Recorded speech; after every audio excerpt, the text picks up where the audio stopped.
Merci effectivement pour le pluralisme que vous proposez. Une question sur l'histoire des peuples.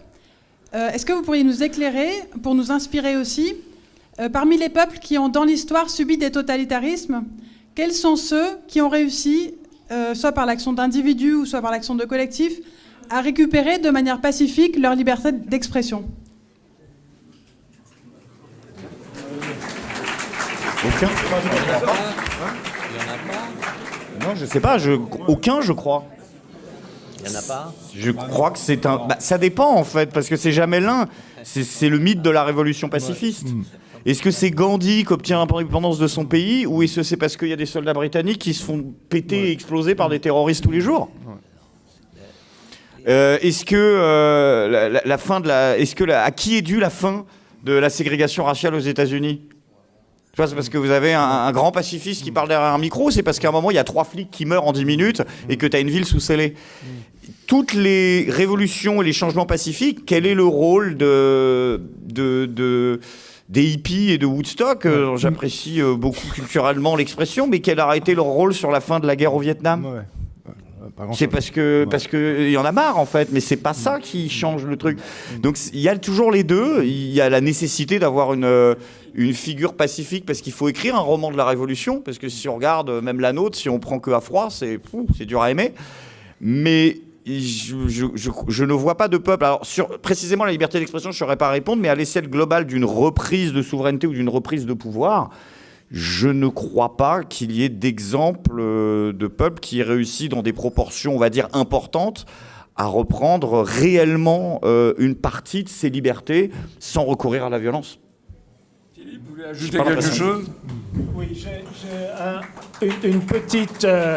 un petit complément, parce que je suis assez d'accord avec ce que dit, avec son talent populaire et direct, mon ami Greg, mais je suis assez d'accord. L'exemple des grandes révolutions est instructif et répond à votre question.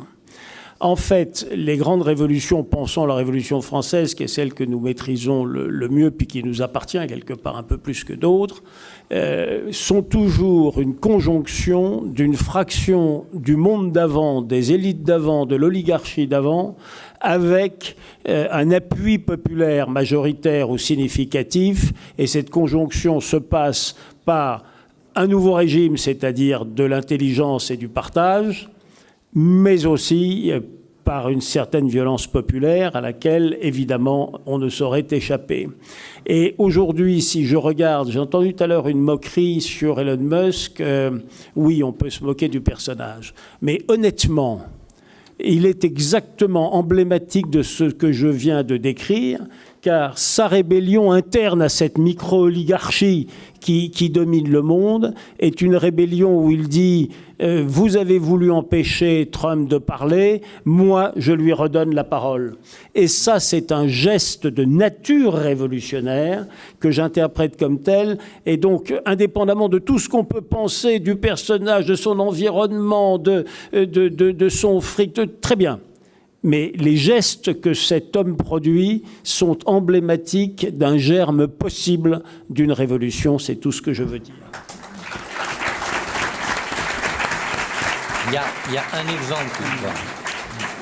Il y a un exemple toutefois pour vous faire réfléchir, mais qui est dans la logique de ce qui vient d'être dit. Vous savez, Lénine a dit la révolution, c'est lorsque en haut on n'en peut plus et en bas on n'en veut plus.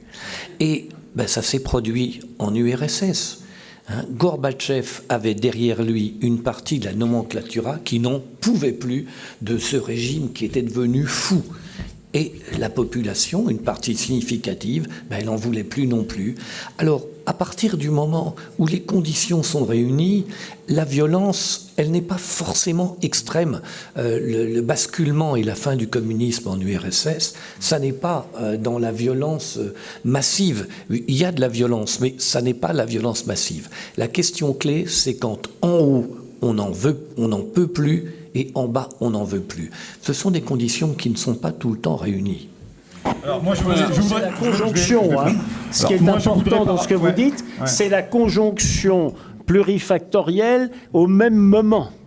Ça s'appelle un momentum historique. Exact. En tout cas, pour poser votre question, et si votre question parle quelque part aussi de la France, pacifiquement, je pense qu'il va falloir se rappeler les Gilets jaunes, parce que là, concrètement, les Gilets jaunes, on va rappeler, mais c'est véritablement le pire cauchemar de l'oligarchie.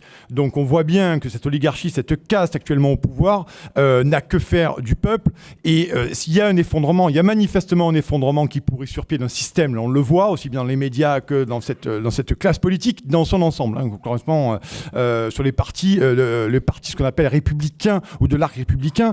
Mais j'ai peu d'espoir concrètement à ce qu'il y ait une résolution pacifique aujourd'hui avec tous les thèmes que nous avons abordés ensemble ce matin sur une oligarchie, sur une violence de gens qui sont totalement désincarnés, qui en ont oublié la France pour aller porter leur regard vers les États-Unis, souvent vers les lobbies, vers les grands groupes mondialisés ou Bruxelles qui n'est finalement que le cheval de Troie de la mondialisation. Donc je pense que malheureusement, et je le déplore, sachez-le, je déplore que l'affrontement, s'il éclate, je ne l'espère pas, mais risque d'être extrêmement violent. Et je pense, très sincèrement, que les Gilets jaunes, c'était la petite mise en bouche, véritablement. Mais ça, à mon avis, Emmanuel Macron, il n'a pas encore bien compris, quoi. Voilà.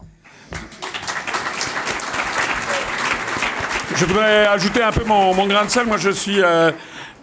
je dis tout à fait d'accord avec ce qu'a dit Philippe et puis également Gilles. Ce qui est important, je crois, c'est que si on regarde bien ce qui s'est passé en URSS, par exemple, ou en Chine, la sortie de régime totalitaire, si tant est qu'il soit sorti de régime totalitaire, en tout cas d'une utopie, elle s'est faite parce qu'en fait, au sommet, comme l'a dit Gilles, en fait, c'est non seulement qu'ils n'en voulaient plus, mais qu'ils n'y croyaient plus. Et ça, il y a quelque chose que je crois qui est très très important dans l'histoire des hommes, c'est qu'il y a des continuums, et d'un seul coup, il y a des ruptures historiques. Et dans les ruptures historiques, c'est quand la classe dirigeante, c'était Georges Santayana, qui était un philosophe américain d'origine portugaise, je crois, et qui disait que l'extrémisme, c'est de faire toujours plus en plus d'efforts sans savoir pourquoi on le fait. Et là, actuellement, ce qui se passe avec la construction européenne, quand on voit que Mme von der Leyen va toute seule à Kiev pour annoncer un 12e train de sanctions contre la Russie, enfin, c'est de la folie furieuse. C'est la 6e fois qu'elle va là-bas. Quand après ça, on a la Commission européenne qui nous annonce que désormais, c'est la Géorgie qui vient d'être acceptée comme candidate officielle de l'Union européenne. On en est à 7 candidats supplémentaires, avec des pays comme l'Albanie qui sont des nids de trafic en tout genre, de prostitution, trafic d'enfants, trafic d'organes, trafic d'armes, trafic de stupéfiants, etc. Qu'on va faire entrer ça. Et maintenant, c'est la Géorgie dont je rappelle qu'il y a quand même 2 provinces, la région, la République d'Ossétie du Sud, la République d'Abkhazie, qui sont actuellement occupées par la Russie. La Géorgie est un pays en guerre avec la Russie. On dit, voilà, vous allez entrer dans l'Union européenne. Aucun peuple n'a été consulté. Donc ça veut dire quoi? Ça veut dire que nous avons une classe dirigeante qui a versé dans la folie, qui n'y croit plus, et qui essaie de se convaincre par le mouvement que son idéologie fonctionne encore alors qu'elle est morte. Et donc je pense que, en définitive, on devrait assister à une espèce d'écroulement de l'intérieur. Comment on l'a assisté pour la construction du socialisme? Il n'y a pas eu des foules qui se sont révoltées en Union soviétique, pas du tout. C'est en fait, plus personne n'y croyait. Il a suffi quelques coups de boutoir, notamment comme Tchernobyl, qui a montré que ça marchait plus. Et actuellement, on a des Tchernobyl quasiment tous les jours, parce que tous les jours, toutes les semaines, ce sont des désastres industriels, financiers, diplomatiques, militaires, agricoles, scientifiques, spatiaux, etc. Toutes les semaines, ce sont des désastres qui nous tombent sur le museau. Moi, j'ai l'impression que la France est au bord d'événements qui vont échapper à la classe dominante, et presque d'une certaine façon que la classe dominante, d'une certaine façon, elle le souhaite presque malgré elle, parce qu'elle sait que ça ne peut plus durer. Enfin, c'est comme ça que je vois personnellement les choses.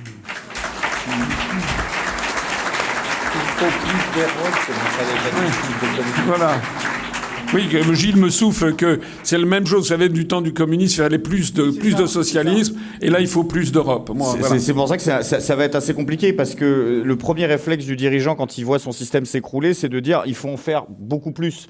Et on voit bien que les empires, avant de s'écrouler, sont dans des périodes où vraiment ils en font trop, ils en font encore plus.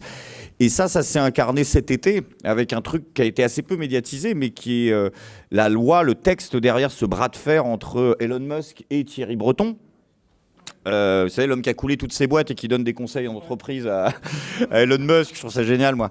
Mais, et qui ont quand même voté un texte qui est au-delà de la partie médiatisée, c'est-à-dire le bras de fer avec Twitter, est très très problématique. Enfin, j'ai eu un peu de temps libre ces derniers temps suite à un divorce, je me suis fait les 186 propositions. Qui ne sont pas des propositions d'ailleurs, qui sont une feuille de route. Il y a l'obligation pour, et je cite la phrase telle qu'elle est, pour les signataires, c'est-à-dire pour les États signataires, de garantir l'indépendance et la viabilité économique des organisations de fact-checking de leurs pays respectifs agréées par l'Union européenne. OK ? Il y a l'obligation pour les plateformes comme YouTube de mettre à disposition des encarts pré-roll, c'est-à-dire avant des vidéos, en cas de suspicion de contenu complotiste pour avertir le spectateur. C'est-à-dire que vous aurez, si c'est mis en place dans quelques années, bonjour, c'est Rudi Reichstadt. Alors, avant de vous laisser voir la vidéo de l'antisémite François Asselineau, je voulais vous dire que, voilà, bon visionnage, et vous aurez ça. Ça qui sera à la place de votre pub. Donc, en plus, vous perdrez le fric pour ceux qui... C'est vraiment dans les cartons. Et troisième idée qui est dedans et qui, là, est dans le chapitre des idées, donc, c'est pas dans la feuille de route, mais c'est dans les idées, c'est d'arriver à terme à la nomination d'un collège des fact-checkers européens, avec des prérogatives transnationales. C'est-à-dire que le fact-checker danois peut vous expliquer que vous avez mal parlé de la Révolution française, alors que le mec n'y connaît pas plus que le mec qui parlait de Covid sur BFM.